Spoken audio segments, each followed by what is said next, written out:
Hi guys, you see this whole assorted mattress thing that has been going on for some days now. I mean, it is funny, yeah. Some of the videos are very funny, but I was thinking about this whole thing, and as usual, I want to, you know, talk more about the impacts because that is the most important thing. The videos are funny, people are calling it assorted mattress and all that, but let's get serious. Let's talk about impacts.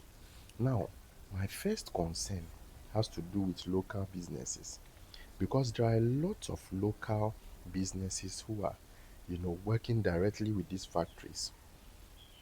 Our brothers and sisters, our fathers and our mothers who are into mattress business and are buying in bulk from these factories, they are going to be impacted. Local businesses are going to be impacted.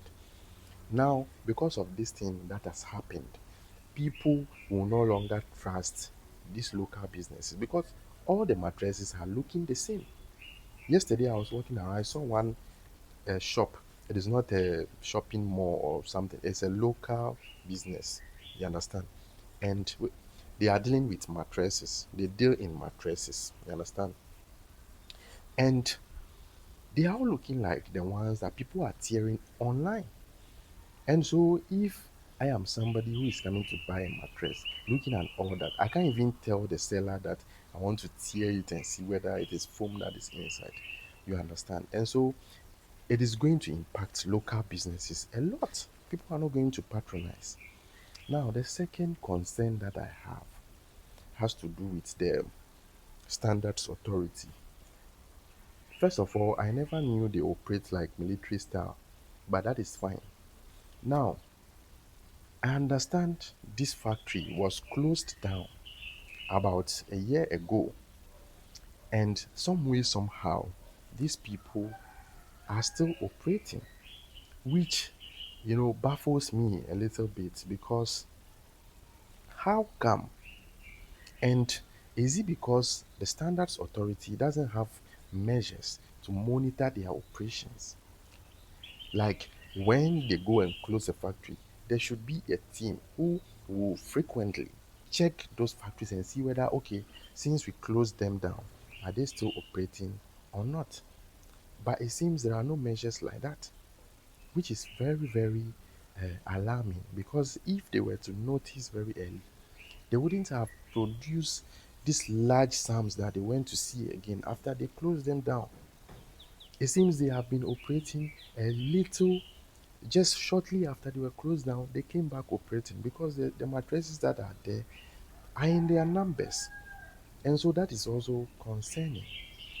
You see, Africa, anytime some of these things happen, we as Africans, right, should wake up and say that we can produce our own things with the qualities that we want. You understand? Because I believe we have the means, we have the resources, and we have materials that, even if it is not original foam, there are materials that are good for making beds, and we can produce our own thing. This should be a wake up call to Africa or to Ghana. You understand? It should be a wake up call. Let us produce what we consume. You understand? And then we can begin to stop some of this nonsense that is going on because these people, these Chinese people, wouldn't try to produce a fake mattress in their own country. Some of the best mattresses come from China, no doubt about it. And that is why I am saying that these people, if they were to be in China, will never try to produce this thing. But because it is Africa, they decided to take advantage and do whatever they want. And that is why we need to be strict when it comes to business here. You understand? Any foreigner who wants to do a business in Africa or in Ghana, to be specific, we have to be strict on them. We have to monitor all their processes. We have to make sure that it follows our standard, not what they want to do. And I believe when we start with that, we can actually control some of these things and actually prevent some of these things from happening because this is a big blow. In as much as you want to laugh, this is a big blow to our country and our local businesses. And so something has to be done. Thank you.